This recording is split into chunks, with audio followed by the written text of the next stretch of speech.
আসসালামু আলাইকুম। ধারাবাহিক প্রথম আলো পত্রিকা বিশ্লেষণের আজ রোজ রবিবার 14 জুন 2026, 31শে জ্যৈষ্ঠ 1433, 27শে জিলহজ 1447। পত্রিকার প্রথম পাতায় দেখেন বলছে যে দুই দেশের বিবৃতিতে রহস্যময় ফারাক্কা না, সরি, ফারাক। এখন দেখেন এই যে রহস্যময়, এটা এসছে হচ্ছে আপনার বিএসএফ। এটা এসছে বিএসএফ প্লাস বিজিবি বিজিবি বিজিবির 57তম যে বৈঠকটা হয়েছে সেই বৈঠকের একটা আনুষ্ঠানিকতা কথা বলছে। দেখেন এখানে যে বলছে যে বিএসএফ বিজিবি সম্মেলন এখানে বিজিবি প্রতিনিধি দল ঢাকা ছাড়ার আগে বাংলাদেশের পজিশন পেপার বিএসএফ এর হাতে। হ্যাঁ, এটা অমিত শাহের সঙ্গে বিজিবির মহাপরিচালকের বৈঠক হয়েছে। দিল্লির বৈঠকে কি ঘটেছে তা বিজিবির প্রধানকে স্পষ্ট করতে হবে বলে দাবি তুলেছেন অধ্যাপক শহীদুজ্জামান।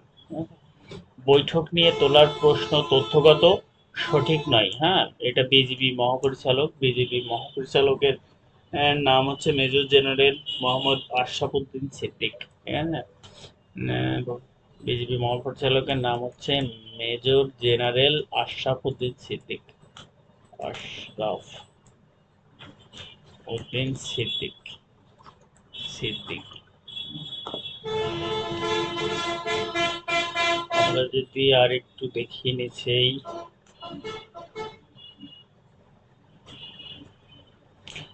দেখেন স্বাস্থ্যমন্ত্রী অনেক সুন্দর একটা কথা বলেছে। আমার বেশ ভালো লেগেছে। 8 দিন হসপিটালে কোটি টাকা এখন আমার পেছনে নিয়ে ঘুরেছে বলে মন্তব্য। এটা জাস্ট ইম্পর্টেন্ট না। আপনারা দেখেন উনি যেটা বলেছেন, স্বাস্থ্যমন্ত্রীর নামটা বেশ মনে রাখবেন। সর্দার সাখাওয়াত হোসেন।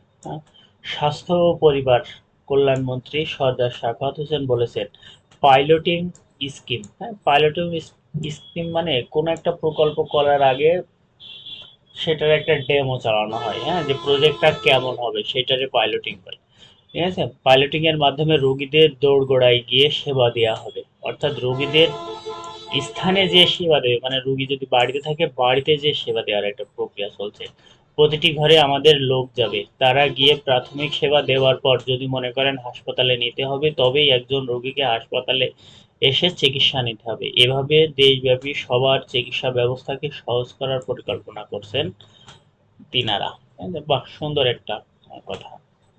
এখানে মনে রাখবেন জাস্ট এটা প্রকল্পটা বেশ ভালো সেজন্য বললাম। এখানে জাস্ট মনে রাখার বিষয় হচ্ছে স্বাস্থ্য ও পরিবার কল্যাণ মন্ত্রণালয়ের সম্মানিত মন্ত্রীর নাম হচ্ছে সর্দার সাখাওয়াত হোসেন। আরেকটা দেখেন এই যে বিজিবি মহাপরিচালকের নাম, এটা আমি বলেই দিছি আপনাদের। BGB major general Ashrafuddin Siddiqui.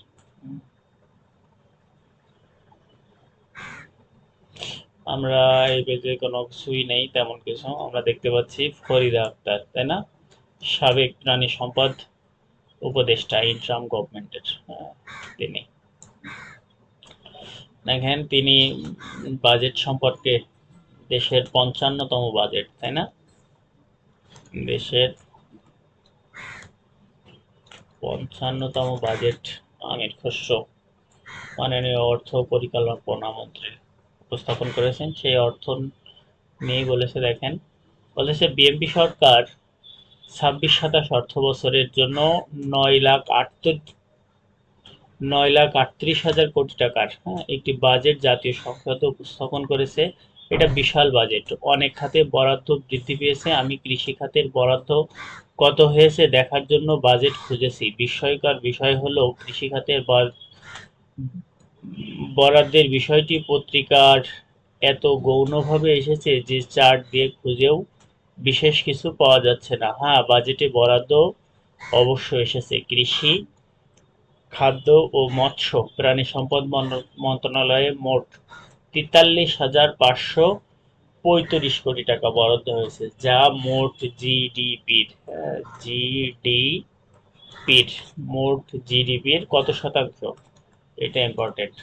মোট জিডিপির 63%, 0.6363%। এটা একটু মনে রাখবে।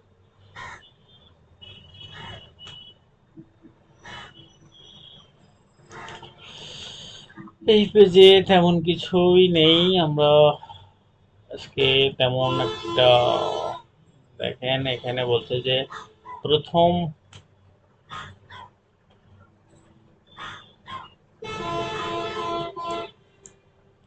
প্রথম ট্রিলিয়নিয়ার মার্কস, তাই না? আমরা গতদিনই এই বিষয়টা নিয়ে আলোচনা করছিলাম, ট্রিলিয়নের হিসাবটাও দেখছিলাম যে 101 বছর আগে কে ছিলেন বিশ্বের প্রথম বিলিয়নিয়ার।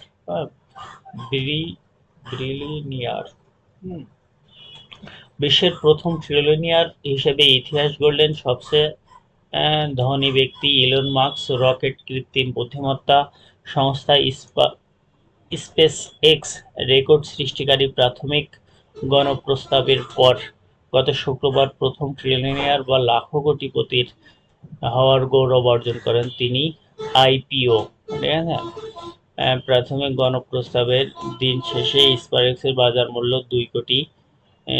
2 লাখ কোটি ডলার, যা 2 ট্রিলিয়ন ছাড়িয়ে গেল। মার্কসের মোট সম্পদের পরিমাণ দাঁড়ায় 1.2 ট্রিলিয়ন বা 1,20,000 কোটি টাকা। প্রযুক্তির বাজারে কৃত্রিম বুদ্ধিমত্তা বিনিয়োগ এত, তবে বিশ্বের সবচেয়ে ধনী করে অধ্যাপক নিকোলাস।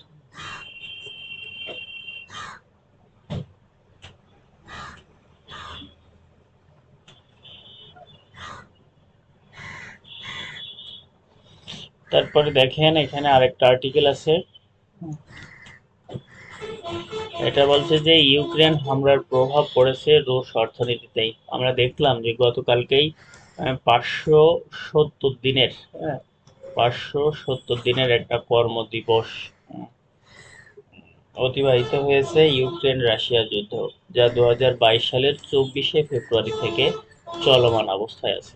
2022 সালের 24শে ফেব্রুয়ারি থেকে। এতে অবশ্য রাশিয়া যেমন অর্থনীতিতে একটা প্রভাব পড়ছে, রাশিয়া ইউক্রেনেরও পড়ছে। সে বিষয় নিয়ে জাস্ট এতদিন বিভিন্ন পত্র পত্রিকায় লেখালেখি হলেও তিনি অবশেষে স্বীকার করেছেন। তারপরেরটা দেখেন, বলেছে হামলা থেকে বাঁচতে ইরানকে 300 কোটি ডলার দিয়েছে সংযুক্ত আরব আমিরাত। এটা একটা রাইটার্সের প্রতিবেদন। আমরা জানি যে বহুল প্রতীক্ষিত 28শে ফেব্রুয়ারি শুরু হওয়া 2026 ইরান, ইসরায়েল ও যুক্তরাষ্ট্রকার মধ্যকার যুদ্ধের একটা চুক্তি ইসলামাবাদ চুক্তি নামে চুক্তি স্বাক্ষর হতে পারে।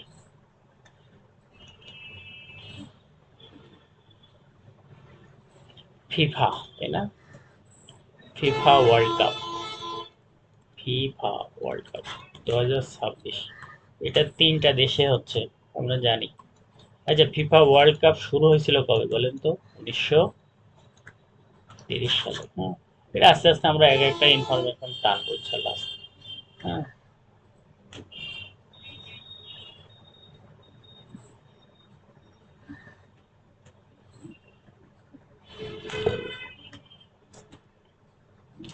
দেখেন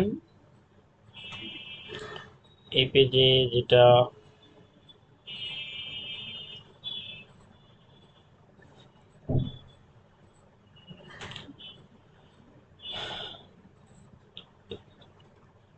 এফবিসি সিআই বাজেটের আকার বড় হলেও বাস্তবায়নযোগ্য। আগামী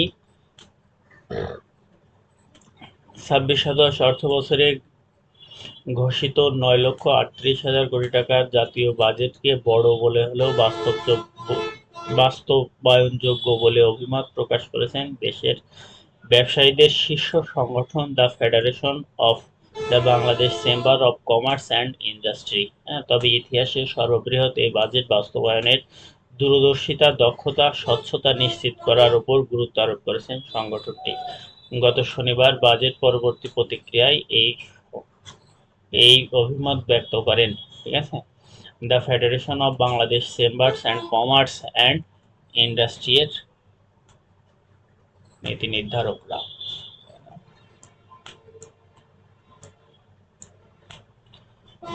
এটা দেখেন বলতেছে জিরো কুপন, হ্যাঁ, বন্ডের আয়ের কর অব্যাহতির সুযোগ বাতিল। হ্যাঁ, এই জিরো কুপন বন্ডটা বোঝেন? জিরো কুপন বন্ড, এটা মানে মনে করেন এটা একটা বন্ড বা ঋণপত্র যেটারে বলে, ঠিক আছে? মনে করেন আপনি 1,000 টাকার একটা ঋণপত্র কিনলেন, হ্যাঁ, এটা হচ্ছে মুখ্য মূল্য, মুখ্য মূল্য, কিন্তু আপনি এটা ক্রয় করলেন হচ্ছে 800 টাকা দিয়ে। 1,000 টাকার মূল্য আপনি 800 টাকা দিয়ে ক্রয় করলেন। এটার পরবর্তীতে আপনি 5 বছর পরে এরা 2,000 টাকা, 200 টাকা আপনার বেশি দেবে, অর্থাৎ 1,000 টাকা। তাহলে এটা পরবর্তীতে আপনি 1,000 টাকার মূল্য এখন মূল্যের একটা বন্ড ক্রয় করছেন 800 টাকা দিয়ে। 5 বছর পরে আপনি 200 টাকা পেলেন, তার মানে এটা আপনার একটা মুনাফা বলতে পারেন, হ্যাঁ, মুনাফা। এইটা ব্যাংক আপনাকে প্রত্যেক বছরে বছরে দেবে না, হ্যাঁ, নির্দিষ্ট সময় পর পর দেবে। এই নির্দিষ্ট সময় অতিবাহিত হওয়ার পরে দেবে। জাস্ট এই সম্পর্কে একটু লেখা। তারপরে যদি নিচে আসি, দেখেন এটা প্রাথমিক পরীক্ষার এই চূড়ান্ত বৃত্তির ফলাফলটা খুব দ্রুতই দেওয়া হবে, ঠিক আছে? এই প্রাথমিক পরীক্ষায় মোট বৃত্তি দেওয়া হবে হচ্ছে 82,000, দেওয়া হবে 82,500 জনকে, ঠিক আছে? এর ভিতরে 80%ই হবে সরকারি প্রাথমিক বিদ্যালয়ের, সরকারি প্রাথমিক, আর 20% হবে বেসরকারি ও কিন্ডার গার্ডেনের শিক্ষার্থীগুলো, বেসরকারি ও কিন্ডার গার্ডেন।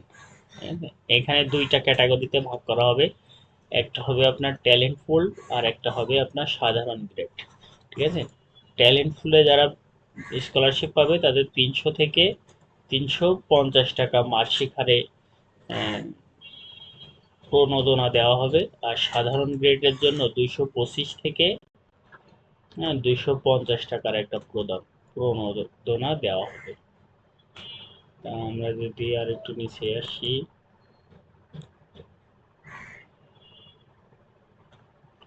শিশু শ্রম নির্মূলের জন্য সরকারের কাছে 10টা দফা দাবি করা হয়েছে। বাংলাদেশের শিশু শ্রমের পরিমাণটা একটু ইম্পর্টেন্ট।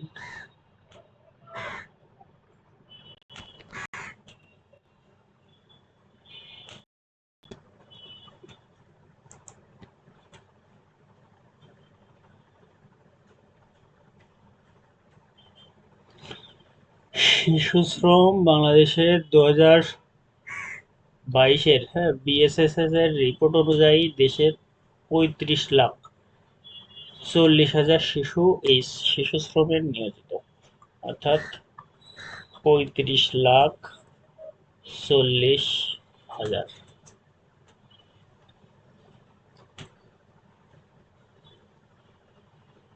আর তেমন নাই।